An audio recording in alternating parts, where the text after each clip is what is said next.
अंकिता भंडारी को न्याय दिलाने और पत्रकार आशुतोष नेगी की गिरफ्तारी के विरोध में देहरादून में कल देर शाम जबरदस्त प्रदर्शन किया गया। इस दौरान हाथों में तख्ती लिए अंकिता भंडारी को इंसाफ दिलाने के साथ बीते दिनों अंकिता भंडारी हत्याकांड पर आवाज उठाने वाले आशुतोष नेगी की गिरफ्तारी के खिलाफ प्रदर्शन किया गया। देर शाम महिलाओं का हुजूम गांधी पार्क में इकट्ठा हुआ और सरकार के खिलाफ नारेबाजी करने लगा। इस दौरान सरकार के खिलाफ जबरदस्त आक्रोश प्रदर्शनकारियों में नजर आया। अंकिता भंडारी हत्याकांड में शुरुआती समय से ही परिवार को न्याय दिलाने को लेकर सहयोग कर रहे पत्रकार आशुतोष नेगी की गिरफ्तारी के बाद उत्तराखंड में जबरदस्त आक्रोश देखने को मिल रहा है।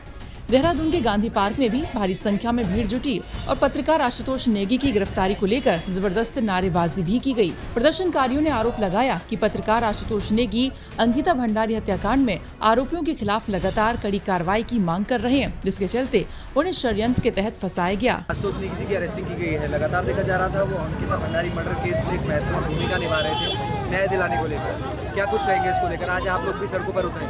हाँ, आज इसलिए सड़कों पर उतरे हैं कि आशुतोष नेगी जी का बहुत बड़ा योगदान है अंकिता भंडारी केस में। अगर आशुतोष नेगी नहीं होते तो शायद ये केस दब गया होता।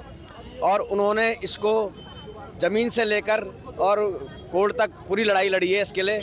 और इसमें क्योंकि सरकार के लोग इन्वॉल्व हैं, क्योंकि कोर्ट में भी गवाही हो चुकी है, ड्राइवर भी अभी हाई कोर्ट में गवाही दे चुका है, उसने भी इनके नेताओं का, विधायकों का, एसडीएम के जिन के दबाव में वो रिसोर्ट को तोड़ा गया था उनका नाम लिया है। अब अरेस्टिंग तो इनकी होनी चाहिए थी और अरेस्टिंग हो गई आशुतोष नेगी की, जो उत्तराखंड की बेटी को, अंकिता को न्याय दिलाने के लिए लड़ रहे थे।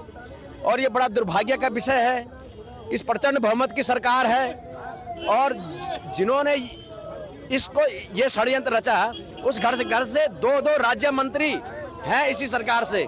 तो शायद और उनका संगठन में भी बड़ा रुतबा है, उन पर हाथ डालने के लिए सरकार डर रही है, क्योंकि इसमें बहुत लोग इन्वॉल्व हैं। ब्यूरोक्रेट भी, एसडीएम का नाम भी लिया है ड्राइवर ने।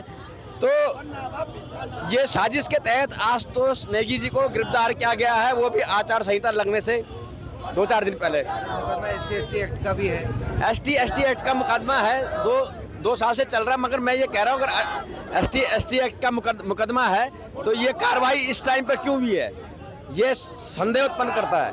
और आशुतोष नेगी जी का कहीं भी ऐसे बयान नहीं है या उन्होंने किसी को मतलब ऐसा कुछ शब्द बोले हो जिससे मतलब ST एक्ट लगता हो। क्या कुछ कहेंगे आप? देखिए, अरेस्टिंग होना एक अलग बात है। अरेस्ट होता है, इंसान आते हैं, पुलिस वाले पकड़ के ले जाते हैं। लेकिन जिस तरह से कल आशुतोष भाई को घसीटा जा रहा था, बहुत ही शर्मनाक घटना थी। हमने मतलब वो वीडियो अपनी आंखों से देखा है। जिस तरह से पुलिस वाले उन्हें घसीट के ले जा रहे थे, बहुत गलत बात है। ऐसा कौन सा जुर्म उन्होंने कर दिया था? क्या आशुतोष भाई ने किसी का कत्ल कर दिया था जो उन्हें इस तरीके से घसीटा गया?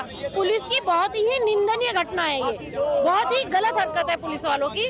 पुलिस वाले उनको तो पकड़ नहीं रहे जिन्होंने ये घटना करी है, जो ये घटनाक्रम सारा चला है, उनको तो पकड़ नहीं रहे हैं। पकड़ उनको रहे हैं जो न्याय मांग रहे हैं। हम अपने प्रदेश में न्याय कैसे मांगे, ये हमें पुलिस प्रशासन और तत्कालीन सरकार, धामी सरकार को बताना पड़ेगा। हम किस तरह से अपने लिए न्याय मांगे। क्या करने वाले हैं? अभी तो देखो, अभी तो हम इस टाइम इस रैली में हैं। अब सर्वसम्मति से जो भी फैसला होगा तो हमें शायद एक और रैली करेंगे, हम बार रैली करेंगे, धरनों पे बैठेंगे, सब कुछ करेंगे। लेकिन जब तक अंकिता को न्याय नहीं मिलेगा हम चुप नहीं बैठेंगे, किसी भी तरह से चुप नहीं बैठेंगे। आपको बता दें कि कई जिलों में आशुतोष नेगी की गिरफ्तारी का विरोध देखने को मिल रहा है और ऐसे में कल देर शाम गिरफ्तारी के विरोध में कई उत्तराखंडी आवाज उठाने पहुंचे थे। न्याय की लड़ाई लड़ रहे पत्रकार आशुतोष नेगी की गिरफ्तारी के बाद अंकिता भंडारी हत्याकांड ने एक बार फिर से तूल पकड़ लिया है। प्रदर्शनकारी महिलाओं ने चेतावनी दी है कि जल्द ही पुलिस आशुतोष नेगी के खिलाफ दर्ज हुए मुकदमे की निष्पक्ष जांच करे। साथ ही अंकिता भंडारी केस में VIP कौन था सरकार बताए, नहीं तो भारी संख्या में नारी शक्ति के साथ विपक्षी पार्टियां भी सड़कों पर उतरेंगी और साथ ही विरोध प्रदर्शन करेंगी। देहरादून से सागर शर्मा की रिपोर्ट।